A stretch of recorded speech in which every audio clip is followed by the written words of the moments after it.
All right, welcome to today's Explainer. We are stepping into a really cool, warm, paper-cut style cartoon classroom today. Our host, a very knowledgeable cat teacher, and a bunch of curious animal students ready to dive into one of history's absolute biggest debates. Let's get into it. So here's the massive question we're looking at today. Was Alexander the Great a visionary unifier, or, just a bloodthirsty, power-hungry dictator? Seriously, for over 2,000 years, historians have been completely split on this.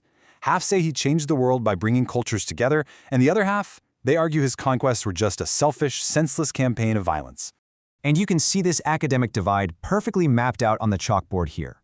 On one side of the room, you've got students backing historian William Tart. He saw Alexander as this high-minded dreamer, someone searching for a true brotherhood of man.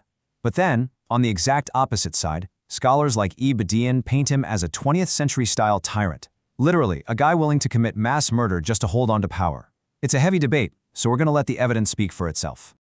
Okay, part 1. The glory of a great leader. Let's hear what the pro-Alexander side of the classroom has to say. Right out of the gate, Alexander showed this just extraordinary charisma and military genius. I mean, think about it. Taming the wild horse Bucephalus when even his dad couldn't do it, that's incredible. Tutored by Aristotle, inspired by Achilles, these early acts of bravery didn't just build up his own hype, they locked in this absolute, unshakable loyalty from his troops. But it wasn't just brute force. He had real political brilliance too. Take his arrival in Egypt in 331 BCE, for example. He didn't just roll in acting like some arrogant conqueror demanding everyone bow down. Actually, he deeply respected their local customs. He took part in religious ceremonies and was even welcomed as pharaoh. He founded the city of Alexandria there, which became a massive hub of ancient knowledge. That is the mark of a leader who really understood how to connect with the people. And his military leadership? It was so profound that it literally echoed through history. Legend has it that Julius Caesar actually cried when he was 32 because he felt he'd achieved nothing compared to what Alexander had done by that same age. And looking over here, even George Washington used battlefield tactics that trace straight back to Alexander's formations. Military academies around the globe are still studying his campaigns today. That is wild. All right, part 2, the ruthless tyrant. Let's flip the script and hear the counter-arguments from the other side of the aisle. Check out this chalkboard debate prep. The pro side loves talking about his respect for the Egyptians, but the critics point out a massive red flag. If he cared so deeply about his followers, why on earth did he selfishly risk his soldiers' lives, marching them across a scorching, deadly desert? And for what? Just to ask an isolated oracle if he was secretly a god. It's like his own divine ego completely trumped the actual survival of his men. And when you lay it out on a timeline like this, things get really dark. In his later years, his leadership pretty much devolved into straight-up political terrorism. He grew super paranoid, used torture, and coldly executed some of his most loyal generals. He actually killed his veteran general Parmenio and Parmenio's son over totally baseless rumors of treason. That's not a battlefield strategy, you know. That's a dictator running a purge.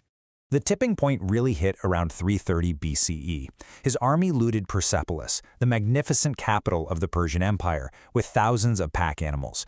And then, during a drunken frenzy, he ordered the Grand Palace burned to the ground. He totally, violently destroyed the crown jewel of the empire he just conquered. There is no tactical defense for that. It's just wanton destruction and pretty glaring proof of his cruelty. So what caused this sudden shift from a composed leader to an erratic, violent dictator? Our cat teacher's stepping in here with a really fascinating modern medical theory. The theory is CTE, or chronic traumatic encephalopathy. You've probably heard of it in the news lately regarding pro athletes or combat veterans. It's a degenerative brain disease caused by repeated severe blows to the head. And think about it, as a frontline medieval commander fighting in brutal hand-to-hand combat for years, Alexander almost certainly suffered severe head trauma. When you look at his symptoms through this modern medical lens, his erratic behavior suddenly makes a lot of sense. The historical records literally describe him having paranoia, persecutory delusions, and these sudden bursts of unbridled fury. In one famous instance, during a drunken argument, he just completely snapped and murdered his fiercely loyal friend Clytus, a guy who had actually saved his life. Viewing these flaws as untreated brain trauma gives us a really compelling scientific reason for his descent into madness.